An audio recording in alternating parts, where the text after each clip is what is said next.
Tuhan bersamamu. Inilah Injil suci menurut Markus.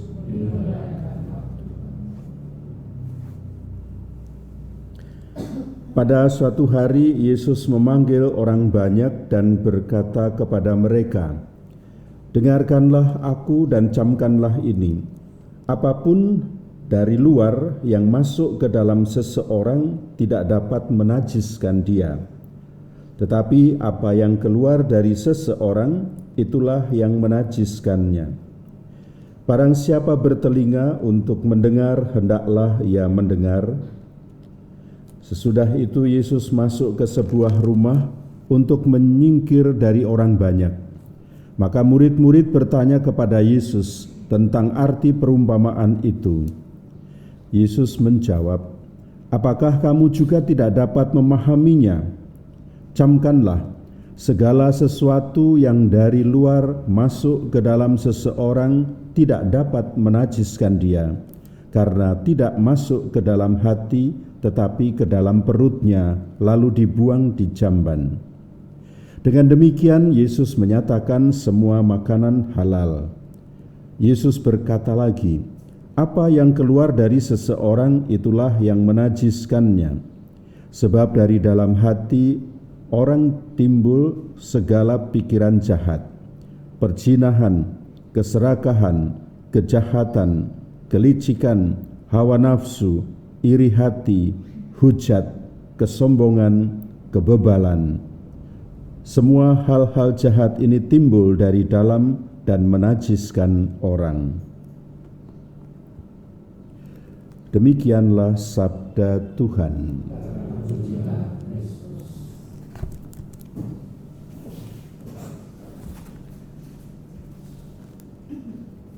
Saudara-saudari yang terkasih dalam Tuhan kita Yesus Kristus,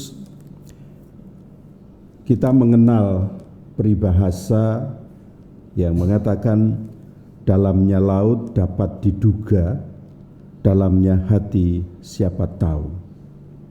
Hal ini mau mengungkapkan tentang misteri pribadi manusia. Mungkin kita pernah punya teman akrab, tapi tiba-tiba dia marah. Lalu kita mengatakan, "Kayaknya enggak gitu deh kamu."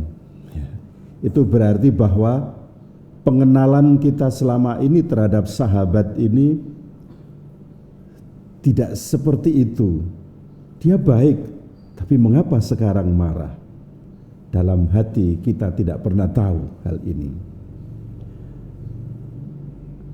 Banyak orang terjebak oleh yang namanya penampilan fisik seseorang. Karena kita terjebak pada penampilan fisik, pada akhirnya kita mudah percaya padanya dan pada akhirnya baru menyesalah kita setelah kita tertipu luar dalam. Dalam bacaan pertama dari kitab Kejadian menampilkan manusia pertama di Taman Eden. Ketika Allah memberi kebebasan kepada manusia pertama ini, ternyata ketika diminta untuk menguasai dan mengelola, mungkin kata menguasai itu seolah-olah mau merampas segala-galanya, lalu sikap hatinya muncul bukan yang baik tetapi yang jahat. Manusia pertama menginginkan seperti Allah, padahal ada pohon buah terlarang. Sudah terlarang tetapi masih nekat diambilnya. Maka sikap hati yang muncul dalam dirinya berusaha ingin menjadikan dirinya menguasai alam dan berbuat dosa. Pada akhirnya dari keinginan hati yang tak terkendali inilah yang membuat manusia pertama itu jatuh dalam dosa. Dan dari manusia pertama itu lalu lengser sampai kepada kita manusia sekarang ini. Seringkali keinginan hati kita yang tak terkendali akan membuahkan kejatuhan dalam dosa. Yesus dalam Injil mengungkapkan bahwa kejahatan itu juga muncul dari hati manusia. Tidak ada orang yang dapat menduganya. Oleh karena itu, mengetahui situasi hati kita sendiri itu sebetulnya amat penting, amat baik. Karena apa? Diri kita itu adalah ungkapan dari apa yang kita pikirkan yang meluap dalam hati kita. Kalau kita memahami diri kita, kita dapat terbantu untuk lebih peka terhadap kecenderungan-kecenderungan kita. Juga kita akan semakin menyadari bahwa sesungguhnya apa yang mendorong kita untuk bertindak adalah muncul dari pikiran dan perasaan kita. Maka melalui sabda Tuhan yang kita dengar pada pewartaan perayaan Ekaristi hari ini, kita diajak untuk selalu mengelola dan mengendalikan batin kita dengan terang sabda Tuhan agar hidup kita itu selaras dengan kehendak Tuhan. Sehingga semua yang kita tampilkan, semua hal yang jahat, yang cenderung timbul dari dalam dan menajiskan orang itu tidak terjadi dalam hidup kita.